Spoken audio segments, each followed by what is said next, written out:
Okay, so we are going to be replacing the radiator hoses on a 2005 Ford Mustang GT 4.6 liter 3 valve V8 engine. Right off the bat, some of the 3 valves of these Mustangs are a little bit different compared to say the 2008 and 2009 model because of the whole head redesign. The thermostat actually would sit right here on the actual intake itself. Excuse me. Whereas on the 2005 through 2007, the thermostat actually sits down in here, and you have this weird radiator hose layout because of this piece, this design. It is very strange indeed, because you not only have a couple of lower radiator hoses, because you have this semi-lower middle radiator hose here that feeds into the bottom of the engine. You also have this lower down there that feeds to the radiator, and then you have this upper, and then you have another upper over there, and then you have this one that feeds into the coolant reservoir tank, and then you have this one that feeds also into the coolant reservoir tank into the radiator. So you have a lot of little radiator hoses. You also, not to mention, have the one that's underneath the intake, but we're not going to be replacing that one. That one seems to still be holding up. That is a common issue to fail eventually on a high mileage 3 valve. But mine seems to be still running pretty strong. And again, if you guys recall, when I was replacing the knock sensor on this car, I went ahead and conditioned the plastic as well as I conditioned the coolant hose. That way, hopefully, it'll kind of keep it you know, a little obviously conditioned, so that way it doesn't actually fail or prone to cracking and all that good stuff. So yeah, so we're going to be replacing all these radiator hoses, and we're going to be keeping these clamp designs because these are actually a lot better than those nasty ass fucking crimps that you basically torque down. These ones are actually better. As much as a pain in the ass as these ones are 10 times better than the crimp ones. Basically, they look like that. So we're going to be using the radiator hoses that we're going to be using are my little performance ones that I pretty much picked up for absolutely nothing. I think I paid like $90 for these, and I think they retail for about, was it 200? I'm not sure. I think they retail anywhere from like 180 to 200. I got these for about 90 bucks. I guess the guy said they were just sitting in a window as a display. And these are some Silicone HPS high temperature resistant radiator hoses. So pretty cool. We're gonna be putting these on the car, and honestly they'll probably last the life of the car. Just because they're silicone, these things will probably never fail on me. So that's why it's kind of cool to have silicone hoses, because again, they'll probably outlive you. So as long as you're keeping on the maintenance and, you know, making sure you change your antifreeze on time, I believe these hoses will probably last a while. So yeah, we're going to be using these radiator hoses. We are not going to be using these clamps at all. Fuck those clamps. Again, I just mentioned we should not use those because they're prone to failing. On my 98 V6, I use those types of crimps to keep the radiator hoses down. And yeah, the lower radiator hose one was always leaking. So yeah, that's why we want to be sure to use these. Anyways, and I do have the correct tool that actually makes this a lot easier to take off those crimps. You can get this at O'Reilly's or AutoZone for about 20-30 bucks, I believe. Definitely a time saver, rather than trying to fight with it with pliers or vice grips. This thing will basically take them off with ease. So that's what we're going to be using. Pretty straightforward. So obviously we've already taken off the intake, so the intake is already out of the way. We are going to have to unplug some stuff down up in here to get these radiator hoses off, but otherwise it's pretty straightforward. There's really not a whole lot. That being said, we're gonna go ahead and probably take out the coolant reservoir tank. I think before we do that though, I think we're gonna already drain the petcock. The petcock is located under the front on the passenger side, up in that little hole. Some people remove their under splash guard. I don't advise it. For any kind of maintenance, they leave it off the car for whatever reason. I actually had to buy a new one from Ford, but that's besides the point. Your petcock's located in that little hole. Let's see if I can kind of get my camera in there. There it is. There's your petcock for your radiator.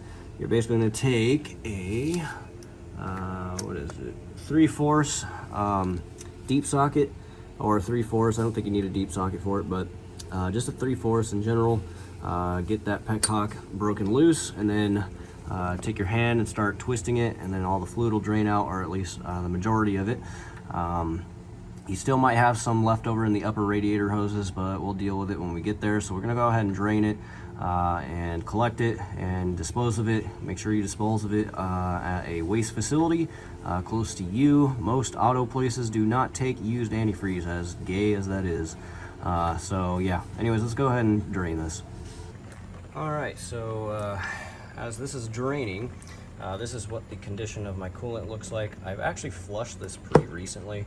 I flushed it at about the 130,000 mile mark, and the car now has 140,000 miles on it, so about 10,000 miles ago I changed it already. As you can see, it's already starting to discolor a little bit. It's not like a bright neon green like it usually is brand new, like we have over there.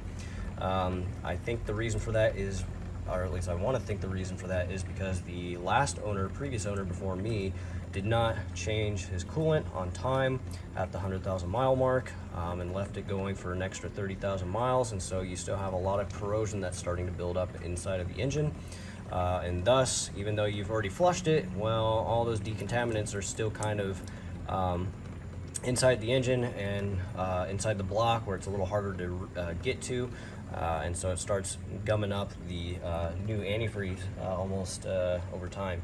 So yeah, it's very vital that you change it at 100,000 miles. Don't let it go any more than that. So while that's still draining, I think we're going to go ahead and get our coolant reservoir tank off. You got two 8mm nuts right there, bolts, not nuts, I'm retarded. You have your hose that connects from the reservoir to the radiator, and then you have this hose that connects from the reservoir to the thermostat. So that has to come off, and yeah, and I think we're also going to go ahead and take off these plugs here. That way we can get this inner, middle, lower radiator hose off here in the near future. And yeah, it's a pretty easy job on this car, honestly. It's not too hard, so let's go ahead and tackle it.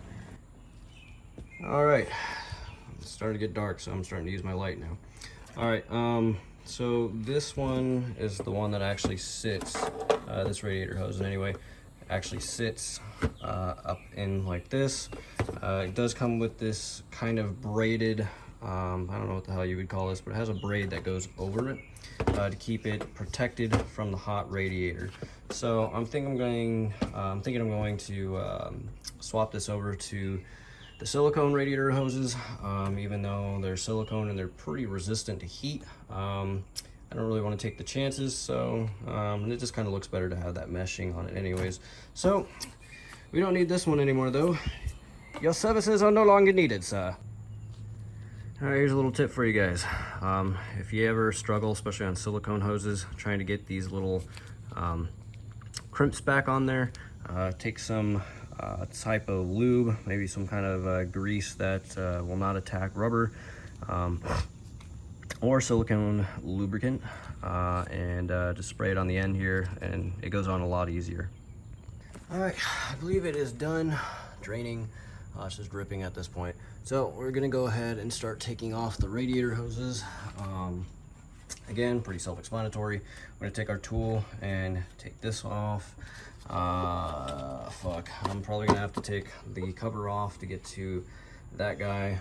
And then we obviously have that one, and then we have one hiding up underneath the engine. So they're pretty easy to get to, not really hard.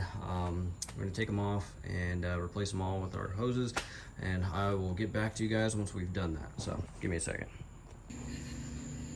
All right, it's pretty dark out. Got my camera, got antifreeze all over it. I'm gonna try to finish this up all in one night. It's kind of difficult. There's the thermostat. So it's kind of funny how Ford designed this. So obviously you have a lower radiator hose. If I'm looking at this right, let's see.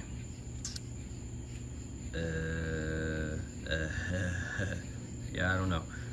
As you can see, there's the thermostat. I actually replaced the thermostat in this thing pretty recently, so the thermostat's probably still good. Doesn't even have 100,000 miles on it, so We're not replacing the thermostat, but if you ever needed to replace your thermostat, it's pretty easy. You take these two little, those look like 8mm off, and then it pops off, and I believe there's a gasket on here, and out comes your thermostat. Pretty self-explanatory. So if you ever need to take your thermostat out. The one that was a bitch to get off was this one. I think this is your, yeah, now I'm looking at this right. So your lower radiator hose sits on this one. This is your middle one, and then this one's your upper one, and then that one feeds off to the coolant reservoir. This one was a pain in the ass to get off the lower one. Had to really take some heat to that thing to get it off. Give me a second here. My damn light turned off, so it's not making anything any easier. All right, now we got a little bit more light.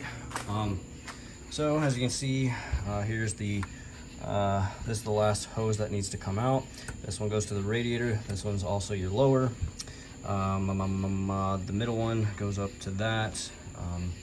I've already gone ahead and replaced this upper one right here on the passenger side. So this is what it should look like with the HPS silicone radiator hose. Looks nice. So that one's already done. Now it's just a matter of taking off that lower one. I have to reach up under the car, I believe, to get to that one. I don't know how difficult that one's going to be, actually. Yeah, I'm going to have to get up under the car to get that clamp. But yeah, it's coming along, getting there. So after I get these ones on, I'll definitely come back and show you the final results. Oakley dokley. So the job is done after a few hours later, and it is now dark as shit. We finally got it done. Now, this is what the job looks like once it's done, and you want to make sure that this hose is actually chilling in there. Almost forgot to do that. Yeah, so here's the hose installed.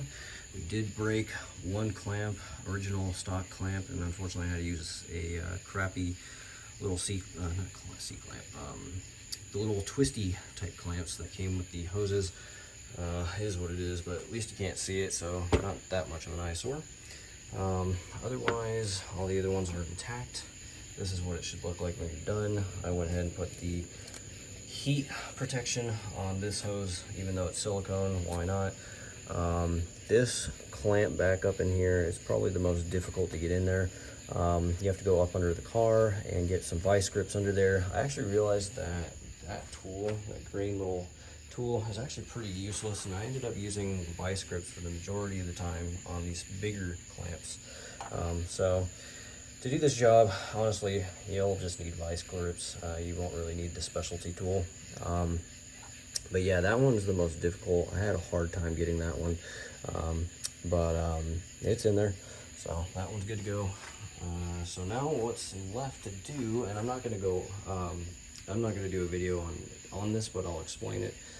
So you know what you're going to do is fill back up your reservoir tank until it's completely full, and then you're going to start the car. The car is going to start sucking down coolant. You're going to keep filling this reservoir up as the car is on. Also make sure that the heater is on. And what you're going to do is you're going to bleed the system as the car is running. Every time it's sucking down coolant, just keep refilling it and keep pushing on this upper radiator hose to bleed the system air from any air in the system. You'll see and hear a lot of bubbles coming out of the reservoir tank, and it's going to keep sucking down more coolant as it's doing that. So just keep pushing on this. You'll keep hearing blub blub blub. All the air bubbles are starting to cycle out. Just make sure this cap is off when the car is on. Keep adding coolant as it's getting low and low. Just keep adding, and eventually it's not going to have any air in the system. Again, while you're doing this, check from time to time, check on the temperature gauge. We do not want to overheat the engine. We overheat the engine, we're kind of screwed. So yeah, I'm not going to go over that in the video, but I just wanted to give you a rundown of what to do to fill back up the system with antifreeze, and that's pretty much all you have to do. So if you guys have any questions, comments, or concerns, we're going to go ahead and get the intake back on and do that, what I just explained, and that should do it for the rest of the video. Hopefully you have a good one, and I'll see you in the next video. Peace out.